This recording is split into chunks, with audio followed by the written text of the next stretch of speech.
राजस्थान सरकार के ऐतिहासिक 2 वर्ष का कार्यकाल 15 दिसंबर को पूरा हो रहा है और उसी के उपलक्ष्य में आज जयपुर से माननीय मुख्यमंत्री जी के द्वारा 200 ही विधानसभा क्षेत्र में विकास रथों की रवानगी का कार्यक्रम था, जिसमें 50 रथ उन्होंने जयपुर से रवाना किए। हमारे चूरू जिले के 5 हमने यहां से रवाना किए, 1 रथ जयपुर से आ रहा, तो सभी विधानसभाओं के अंदर वो विकास रथ जाएंगे। और पिछले 2 साल में सरकार की तरफ से जो काम हुए प्रत्येक विधानसभा क्षेत्र के अंदर उन सब कामों को उस विकास रथ के माध्यम से जनता के बीच में ले जाया जाएगा। उस विकास रथ के अंदर एक एलईडी लगी हुई है, उसके द्वारा सरकार के कामकाज जनता के बीच में रखे जाएंगे। एलईडी के माध्यम से आम जन जो है वो देख सकता है। प्रत्येक ग्राम पंचायत पर एक रूट चार्ट बना हुआ है, वो रूट चार्ट के अंदर एक दिन में 3 से 4 पंचायतों वो रथ जाएंगे। और आगामी 15 दिन तक ये कार्यक्रम, क्योंकि 10 दिसंबर से 25 दिसंबर तक माननीय अटल बिहारी वाजपेयी जी के जन्म दिवस को हम लोग सुशासन दिवस के रूप में मनाते हैं, तो लगभग 15 दिन तक ये जो विकास रथ है तो कहीं 25 को खत्म होगा, कहीं 26 को होगा, कहीं 27 को होगा, तो पंचायतों के हिसाब से ये कार्यक्रम चलेगा। आज चूरू जिले के 6 विधानसभाओं के अंदर ये विकास रथ रवाना हुए हैं और अगले 15 दिन तक वो विधानसभा की प्रत्येक ग्राम पंचायत में जाएंगे। उस ग्राम पंचायत में जब ग्राम में ये विकास रथ जाएंगे, उसमें एक सुझाव पेटिका भी है। उस पेटी में आप बीते 2 साल की उपलब्धियों को भी बता सकते हैं। अगर आपको लगता है कि कहीं सरकार को और काम करने की आवश्यकता है, उसको भी आप लिख के बता सकते हैं। या आपका कोई सुझाव है जो इस क्षेत्र के लिए, उस नगर के लिए या उस जिले के लिए, प्रदेश के लिए बहुत महत्वपूर्ण है, वो सुझाव भी आप लोग उसमें लिख सकते हैं, ताकि वो सरकार के सामने जाए और सरकार उस पर अमल करके आने वाले 3 सालों में उस पर काम करे, उसको पूरा करने का प्रयास करें। इस चुनाव से पहले, मतलब 2023 के विधानसभा चुनाव से पहले ऐसे ही हमारी एक संकल्प यात्रा निकली थी। उसमें हमने सुझाव पेटिका रखी थी, लोगों के जो सुझाव आए थे उन सुझावों को हमने संकल्प पत्र में शामिल किया था। और जब हमारी सरकार बनी तो उसी संकल्प पत्र को हमने नीतिगत दस्तावेज बनाया, सरकार का दस्तावेज बनाया और उस पर हमने काम करना शुरू किया। हमें खुशी है कि हमारे इस संकल्प पत्र को हमने 70% से ऊपर अभी तक बीते 2 वर्ष में पूरा करने का काम हमारी सरकार ने किया है। क्योंकि संकल्प पत्र जो होता है ये 5 साल का रोड मैप होता है, विजन डॉक्यूमेंट्स होता है, तो हमने 70% के करीब काम जो है संकल्प पत्र में बताए थे उनको 2 साल के अंदर किया है। और आने वाले 3 साल में भी हम इसको पूरा करके 100% हमारे इस विजन डॉक्यूमेंट्स को पूरा करने का काम हम लोग करेंगे। ये भारतीय जनता पार्टी की सरकार, माननीय मुख्यमंत्री भजनलाल शर्मा जी के नेतृत्व की सरकार है, जो डबल इंजन की सरकार है, जो वादे करती है उसको पूरा करने का काम करती है। लेकिन फिर भी पिछले 2 साल में जो काम कुछ कम रह गए हो या कुछ बच गए हो, उनको आगे आने वाले समय पूरा करने का काम हमारा है, हमारी सरकार का है। और चूरू के लिए भी कोई खास कमी माननीय मुख्यमंत्री जी ने नहीं रखी है। आज के इस कार्यक्रम में हमारे विधायक हल्लाल जी सानू साहब हैं, हमारे जिलाध्यक्ष बसंत जी हैं, जिला कलेक्टर महोदय हैं, अन्य हमारे विभाग के अधिकारी हैं, हमारी पार्टी के पदाधिकारी हैं और मीडिया के साथी हैं। मैं स्पेशली मीडिया के बंधुओं का इस बात के लिए धन्यवाद करता हूं कि मैं जब से चूरू का प्रभारी मंत्री बना हूं तब से लेकर के आपने खूब सहयोग किया। और मैं मानता हूं कि मीडिया जब तक नहीं रहेगा तब तक वास्तविक रिपोर्ट जो है, ग्राउंड रिपोर्ट जो है सरकार तक या हम जैसे लोगों तक नहीं पहुंच पाती है। मीडिया एक हमारे पार्टनर के रूप में काम करता है, चाहे वो सरकार का हो या किसी भी विधानसभा क्षेत्र जिले स्तर के। एक मीडिया पार्टनर जो होता है वो हमारे सहयोगी के रूप में काम करता है। आपके माध्यम से जो भी बातें हम तक आती है, निश्चित ही सरकार को एक सलाह के रूप में, सुझाव के रूप में वो काम करती है। तो मैं आपका धन्यवाद करता हूं कि आपने लगातार पिछले लगभग 1.5 से पौने 2 साल में हमारा सहयोग किया है और सरकार को कहीं न कहीं वो रास्ता दिखाए जिसके ऊपर चल करके हम उन समस्याओं का समाधान कर सके। मुझे उम्मीद है कि आने वाले समय में भी हम सब लोग मिलकर के एक परिवार के नाते, क्योंकि आज हम सत्ता में हैं, इसका मतलब यह नहीं कि सिर्फ जिम्मेदारी हमारी है, इस जिम्मेदारी में आपकी भी उतनी ही भूमिका है जितनी सत्ता में रहने वाले व्यक्ति की होती है। मीडिया, सरकार, शासन, प्रशासन, आमजन, इनकी जब सामूहिक जिम्मेदारी होती है तब मुझे लगता है कि क्षेत्र का विकास भी होता है और हम बड़ी पॉलिसीज को ग्राउंड लेवल पर उतारने का काम भी करते हैं। आज सभी प्रभारी मंत्री अपने अपने प्रभार वाले जिलों में हैं। मैं झुंझुनू में कार्यक्रम करके आया हूं और पहले मेरा 2:30 बजे का यहाँ कार्यक्रम था लेकिन कल रात को जब देर से वीसी हुई, वीसी में सभी जिला कलेक्टर महोदय विराजमान थे, तो ये कार्यक्रम थोड़ा बाद में डिले इसलिए हुआ था कि जब माननीय मुख्यमंत्री जी रथों को रवाना कर दें, उसके साथ हम सब जगह पे पूरे राजस्थान में रथों को रवाना करेंगे। तो हमारा कार्यक्रम लगभग 2:30 से 3 बजे माननीय मुख्यमंत्री का संपन्न हुआ। तो पहला कार्यक्रम हमने झुंझुनू में किया और उसके बाद यहाँ 1-1.25 घंटा मुझे आने में लगा है। तो यहाँ भी आज हम कर रहे हैं। कल से आज ये अपने अपने विधानसभा क्षेत्र में चले जाएंगे और कल से लगातार ये 3-3, 4-4 ग्राम पंचायतों में रहेंगे। मेरा आप सभी से आग्रह है कि आप सभी इस सरकार के कार्यकाल को विश्लेषण के साथ में जनता के बीच में रखें, क्योंकि आप लोगों के माध्यम से, मीडिया के माध्यम से सरकार की जितनी भी वेलफेयर स्कीम है, कल्याणकारी योजनाएं हैं, उसका लाभ आम जन तक मिले, उसका प्रचार प्रसार हो, तब जाकर के लोगों को फायदा मिलता है। सरकार चाहती है कि अधिकतम लोगों को योजनाओं का लाभ मिले, इसके लिए प्रचार प्रसार की आवश्यकता भी है, उन तक हमारी पहुंच भी आवश्यक है। तो इसमें मुझे लगता है मीडिया भी एक बहुत बड़े प्लेटफॉर्म के रूप में सरकार के सहयोगी के नाते काम करेंगे। कुछ बातें हैं, जैसे सबसे बड़ी जो यहाँ की मांग थी यमुना जल समझौते की, मुझे बड़ी खुशी है ये कहते हुए कि उसका एमओयू हरियाणा सरकार के साथ में हो गया।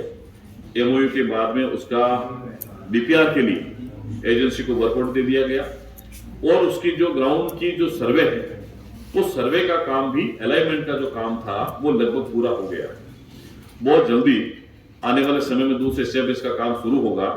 तो चूरू, सीकर, झुंझुनू, शेखावटी की जो सबसे बड़ी स्कीम, बहुत महत्वपूर्ण स्कीम है, उसका काम भी जल्दी शुरू होने वाला। तो क्योंकि कोई काम अगर बड़ा, क्योंकि ये लाखों करोड़ों रुपए का काम होगा, इस काम को पहले डीपीआर बनती है, फिर उसका सर्वे होता है, सर्वे के बाद उसके काम की टेंडर लगते हैं, टेंडर के बाद वर्कआउट जारी होता है, फिर काम शुरू होता है। थोड़ा लंबा प्रोसेस इसलिए होता है कि एक बार डीपीआर बन गई, हरियाणा सरकार का सहमति बन गई, पानी को लेकर के भी सहमति बन गई, डीपीआर बन गई, अब उसका अलाइनमेंट का काम भी पूरा हो रहा है, आने वाले समय टेंडर लग के काम शुरू होगा।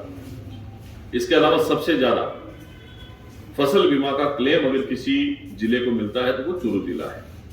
पिछली बार झुंझुनू में जब हमने कार्यक्रम किया था तो सबसे ज्यादा मुझे लगता है 400 करोड़ से ज्यादा का बजट जो है चूरू जिले को मिला है, क्योंकि यहाँ के किसान, यहाँ का मीडिया, यहाँ की जनप्रतिनिधि और यहाँ का शासन प्रशासन अलर्ट रहता है किसी भी तरीके से किसान को, क्योंकि यहाँ ठंड भी ज्यादा पड़ती है, गर्मी भी ज्यादा होती है, तो विषम परिस्थिति चूरू जिले के लिए रहती है।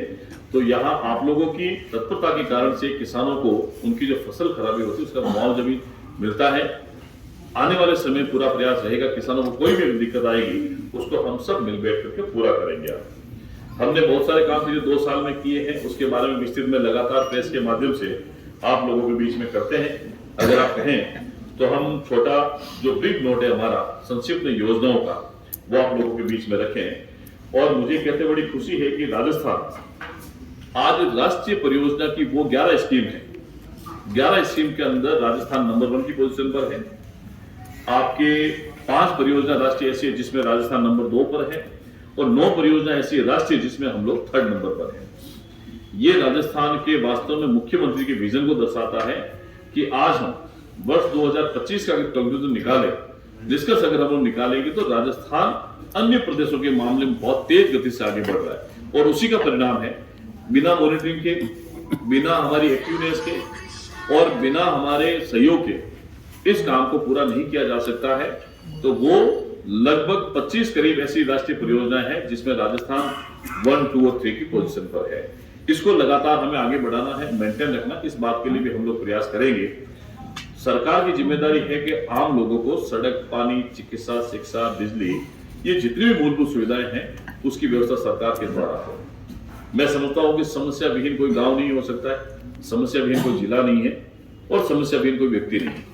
छोटी मोटी समस्या रहती है, उसका समाधान करने की जिम्मेदारी होती है, लेकिन समय के साथ में उन समस्याओं को सुन करके उनको कम करने का काम सरकार के द्वारा किया जाना चाहिए, जो माननीय मुख्यमंत्री भजनलाल शर्मा जी के नेतृत्व में किया जा रहा है।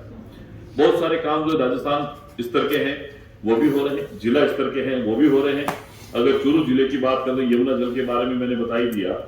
राइजिंग राजस्थान की इन्वेस्टर समिट, अभी आप लोग देख रहे हैं जो मेरा ही बेस्ट लगा हुआ है, ये प्रवासी दिवस का लगा हुआ है कि हमने 10 दिसंबर को राजस्थान के प्रवासी लोगों के सम्मान में प्रवासी दिवस मनाने का निर्णय लिया और हमारी सरकार ने एक प्रवासी डिपार्टमेंट भी बनाया। ये डिपार्टमेंट सिर्फ इन्वेस्टमेंट सब्मिट में आने वाले लोगों के लिए नहीं बना है, बल्कि ये विभाग उन लोगों के लिए बना है जो राजस्थान के हैं, राजस्थान से बाहर अपना व्यवसाय करते हैं, अन्य काम से जाते हैं, उनको किसी अदर स्टेट में कोई प्रॉब्लम ना हो, उसका एक हेल्प सेंटर के रूप में हमारी विभाग काम करेगा।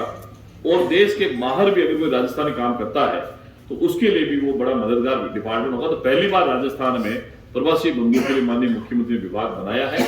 आने वाले समय में लगभग मैं मानता हूं कि लगभग 1 करोड़ से ज्यादा के हमारे जो प्रवासी हैं वो देश और दुनिया के अंदर है, जो अलग अलग क्षेत्र में अलग अलग जगह पे अलग अलग व्यवसाय से रहते हैं। इन सब लोगों के लिए ये विभाग बना है और हमने प्रवासी दिवस मनाया है।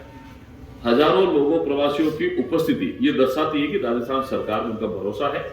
राइजिंग राजस्थान में 35 लाख करोड़ के एमओयू में से पहले ही साल में 20 से 25% के ज्यादा एमओयू की ग्राउंड ब्रेकिंग करना, उनका काम धरातल पर स्टार्ट करवाना, ये किसी भी देश में किसी भी प्रदेश का सबसे बड़ा रेशियो है सक्सेस रेट का। और हम पूरा भरोसा दिलाते हैं आने वाले समय में इसको और बढ़ा करके उसको 100% ले जाने का प्रयास करेंगे। हमने पिछले 2 साल में 90,000 से अधिक नौजवानों को नौकरी दी है। 20,000 हम अभी जब हमारा राज्य स्तरीय कार्यक्रम होगा इसी दिसंबर महीने में, उसमें हम लोग देने वाले हैं। 1 से 1.5 लाख के बीच में नौकरियां जो है उनकी भर्तियां जो है प्रक्रियाधीन है। तो हमने जो वादा किया था 4 लाख सरकारी नौकरियां 5 साल में देंगे, उसमें हम लोग 50% के करीब इस साल तक पहुंच जाएंगे। जब हमारे सरकार के 2 साल या 2.5 साल पूरे हो जाएंगे तब लगभग हम इस अनुपात में पहुंच जाएंगे। 6 लाख हमने प्राइवेट सेक्टर में नौकरी देने का वादा किया है। ये 6 लाख हमारे जब ये राइजिंग राजस्थान में इवेंट के माध्यम से जो इन्वेस्टर आ रहे हैं, इन्वेस्टर इंडस्ट्री लगाएंगे, हॉस्पिटल बनाएंगे, हमारे ब्रिजेज बनाएंगे या और कोई यूनिवर्सिटी बनाएंगे, मेडिकल कॉलेज बनाएंगे, तो इस तरीके से लाखों लोगों को रोजगार भी उससे मिलेगा। तो प्राइवेट और गवर्नमेंट जॉब में नियुक्ति देने का काम हमारी सरकार लगातार कर रही है। वरिष्ठ नागरिक तीर्थ यात्रा के माध्यम से भी हमने 2283 लोग जो चूरू जिले के हैं उनको यात्रा रेल के माध्यम से, हवाई माध्यम से कराई है। चूरू में कृषि महाविद्यालय खोला जाकर अध्यापन कराया जा रहा है। चूरू में पेयजल पर 163 करोड़ रुपए व्यय किए गए हैं। और इसके साथ ही पॉलिटेक्निक कॉलेज चूरू जिसमें 2 नई शाखाएं प्रारंभ कर दी गई है। रिको के माध्यम से 49 भूखंडों का आवंटन किया गया है। कृषि के कनेक्शन की बात करें, विद्युत के कनेक्शन की बात करें, तो ये सारा कुछ हमारा इसमें चल रहा है। उच्च शिक्षा के लिए 642 छात्रों को स्कूटी भी वितरित की जा चुकी है। सरकार के मुख्यमंत्री द्वारा दिव्यांग छात्रों के लिए 2,500 स्कूटी का वितरण करने की घोषणा बजट में हुई थी, उसका भी वर्कआउट हो गया। आज में झुंझुनू में लगभग 50 जो जिले को मिली है उसका वितरण करने का काम हमने किया है। 15 दे दी है। अलग अलग विधानसभा क्षेत्र में बची हुई 35 में हम करेंगे। चूरू जिले के लिए भी दिव्यांग साथियों के लिए स्कूटी है, वो भी हम लोग विधानसभा वितरित करने का काम करें, जो दिसंबर महीने में पूरा हो जाएगा। इसके अलावा जो फ्लेक्सिबल योजना है मैं अलग अलग बताऊंगा, तो ये पूरा मेरे पास एक परफॉर्मा है। इसमें अलग अलग हम बात करेंगे उद्यान विभाग की, सहकारिता की, पशुपालन की, आपदा प्रबंधन की, ऊर्जा की, वन विभाग की, गोपालन डेयरी, उस तकनीकी शिक्षा, डीएलवी की, चिकित्सा स्वास्थ्य, जन स्वास्थ्य अभियांत्रिकी, पीडब्ल्यूडी, पंचायत राज, एजुकेशन, हमारा social justice department, ICDS, irrigation, भाषा लाइब्रेरी, कानून विभाग, खेल विभाग, ये सब जो काम है हमारा, हम आपको इसकी ब्रीफ नोट दे रहे हैं। आपसे आग्रह इतना ही है कि हमारी सरकार के द्वारा जो काम किए गए हैं उस काम को जनता के बीच में ले जाए। कहीं अगर कमी रहती तो आप लोग ही वो माध्यम है जिससे हम लोगों के पास वो बातें आएगी। तो हमारा मकसद है कि हम सुशासन की सरकार लोगों के बीच में रखें, जहां सबका साथ सबका विकास के साथ बात कर सके, सबके साथ सामान्य तरीके से न्याय हो, ये परिकल्पना हम लोग कर सकते हैं। पिछले 2 वर्ष में 25,000 के करीब जो अपराधी हैं उनके ऊपर कार्रवाई करने का काम भी हम लोगों ने किया है। नेशनल क्राइम ब्यूरो जो है उसकी रिपोर्ट ही कहती है एवरेज 10% से ज्यादा के जो अपराध हैं वो कम हुए। ये हम नहीं कहते, ये जो राष्ट्रीय जो आंकड़े हैं वो ये बताते हैं। किसान सम्मान निधि लगातार मिल रही है। पेंशन में हम लोगों ने 10 लाख से अधिक लोगों को जोड़ा है पिछले 2 साल के अंदर, अलग अलग स्कीम के अंदर। तो लगातार हमारी सरकार का काम है कि हम लोग इसमें काम करेंगे। राम सेतु जल योजना आपको पता ही है, 26,000 करोड़ रुपए के वर्क ऑर्डर जारी हो चुके हैं। उसका काम होगा थोड़े दिन बाद में ही। रिफाइनरी जब बाड़मेर, बालोतरा, पचवदरा के अंदर शुरू होगी, माननीय प्रधानमंत्री जी उसमें रहेंगे, तो वो भी एक बड़ा जो है प्रोग्राम हमारा होने वाला है राजस्थान के लिए, बहुत बड़ा इवेंट वो भी होगा। उसमें लोगों को बहुत ज्यादा फायदा मिलने वाला, रोजगार के मामले में या इस स्टेट की जीडीपी है उसकी बात करेंगे तो बहुत बड़ा सहायक सिद्ध हमारे लिए होगा। तो ये बातें जो मैंने इसलिए बताई कि आप सब लोग जानते हैं इस चीज को। आजकल सोशल मीडिया के माध्यम से, गूगल के माध्यम से या राजकाज पोर्टल के माध्यम से सब चीजें हमारे पास में आती है। तो मैं तो इसलिए बता रहा हूं कि आप सब लोग इसको आपके जो समाचार पत्र हैं, यूट्यूब है, सोशल मीडिया है, आपका इलेक्ट्रॉनिक चैनल, उसके माध्यम से लोगों के बीच में जाए और अगर हमारी कोई काम करने में कमी रही है उसको भी हम तक पहुंचाए ताकि हम उसको पूरा करने का काम भी करेंगे।